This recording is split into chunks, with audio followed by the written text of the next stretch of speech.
Welcome to part 2 of Aviation Audacities with Dr. Graham Wild, where we get closer to understanding what's going on with hypersonic travel and sonic booms.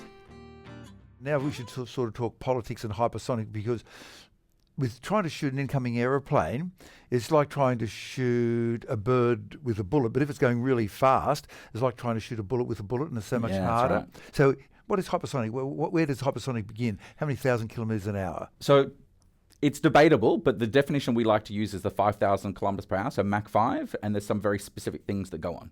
So Right. the important thing in terms of the definition is the speed of sound. So me talking to you right now, the air pressure from my vocal cords to your ears is about 340 meters per second, or that 1,000 kilometers per hour. So that's the speed of sound.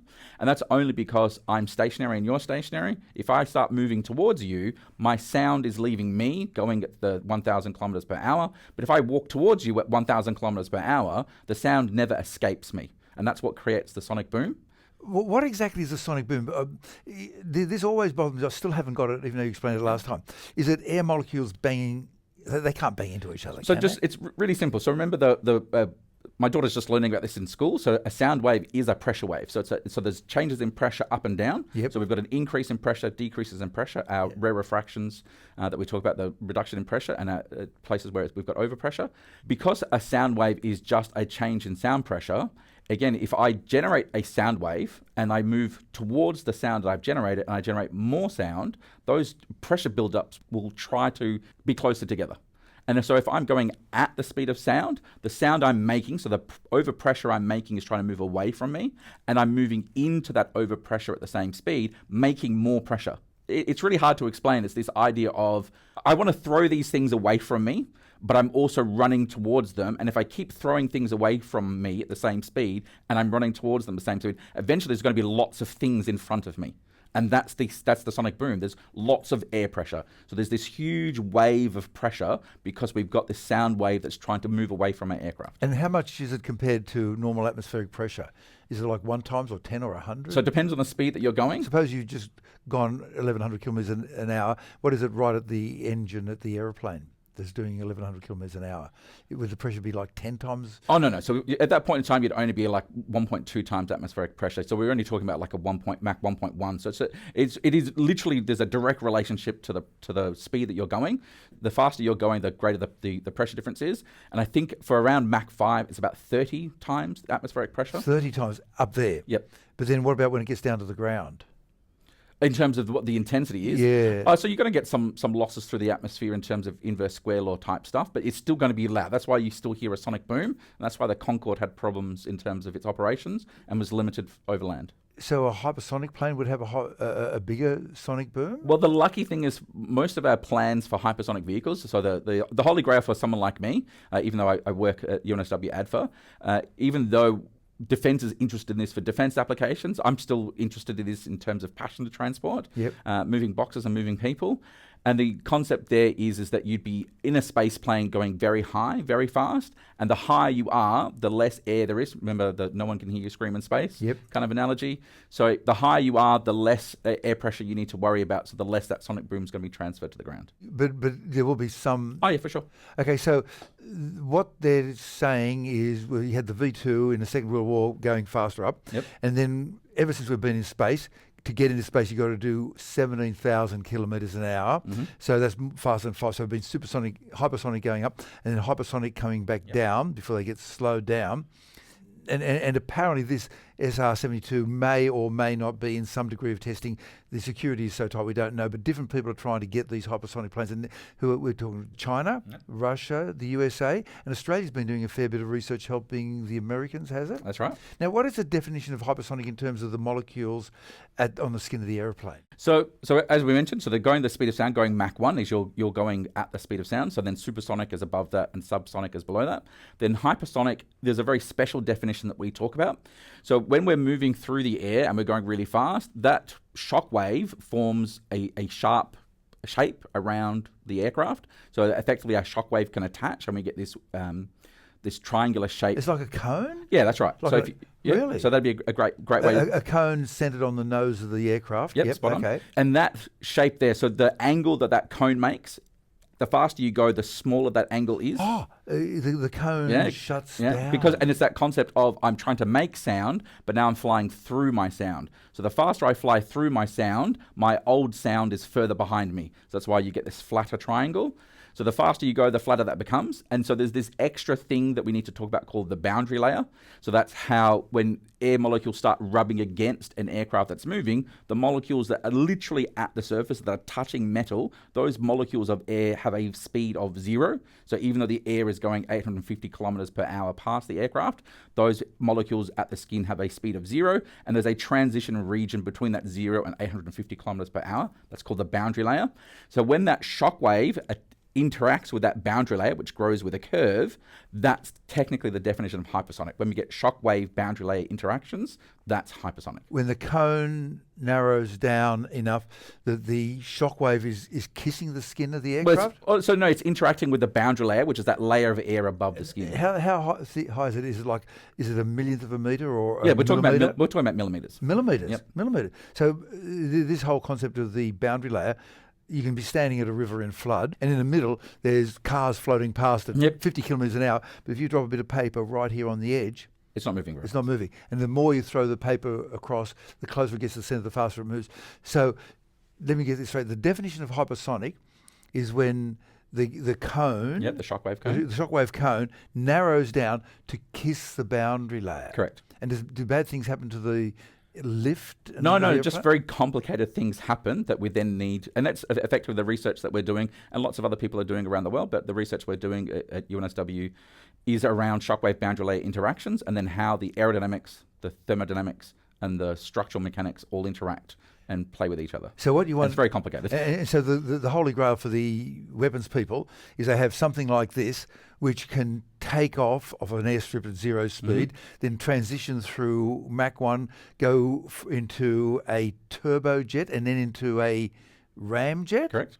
And does it go into a scramjet? And then a scramjet, yeah. So scramjet is supersonic combustion. Now, you're telling me that the molecules, the actual atoms that come into this flame front are doing slower than a walking pace. What happens in a supersonic? And what speed does it do the transition, like Mach 3, Mach 4? Yes. So Mach 3.5 would be a good speed to do your transition. So we've got this problem where trying to slow that air down from Mach 3 to 1 kilometer per hour is a very difficult thing to do efficiently. So going faster than that effectively starts to become impossible. The more shock waves that you have to bounce around and reflect, and the more complicated your diffuser becomes, the more losses that you get inside this structure. So having the ability to slow air from supersonic to subsonic and really slow at Mach 4 and above is effectively impossible. So what we do now is we say, let's go to supersonic combustion. And as the name implies, instead of 1 kilometer per hour, we're now more than 1,000 kilometers per hour. And it's that same concept of lighter, and stick it outside, not your car, but outside of an aeroplane, and hope that the flame doesn't go out. And that's where we're trying to do very fancy things, or other people at universities are trying to do very fancy things. How come the flame doesn't go out? It's because it's the air. Well, how do you blow out a birthday candle? You blow air over it and you separate the flame front from the fuel, which is the wax, which has been turned from a solid into a liquid, then into a vapor. So you separate the flame front from the vapor. Correct. Is that right? Yeah, that's right. So, but if you blow really gently, does the candle go out? No. So you have to. There is a threshold that you need to blow over, and that's why we need that 1 kilometer per hour, because that's not blowing the flame out. But But you're saying that for this thing to fly, and it may or may not be flying, and that's definite, and everybody else is trying as well, that it might be burning. The molecules might be coming into it at 1,000 kilometers an hour rather than 1. So this way we have to completely change engine technologies. So if you're unaware, by the way, a lot of people in the 1800s were doing experiments with internal combustion engines, and they were pouring in gunpowder. So they had piston engines, and they were injecting gunpowder and burning gunpowder to try and get mechanical motion out. Did it work? Yeah, it's very difficult to do. So, but that's the concept there is you can use a solid fuel combustion piston engine, which is a terrible idea, but you can do that. So there are other things that you can do to create combustion, not just our standard let's burn a petroleum product. So one of the things that we're talking about are things like rotation detonation engines. I've heard about that, but I don't know what it is. So it's the concept now where you're creating a localized explosion, and that's only going to create a temporary flame front.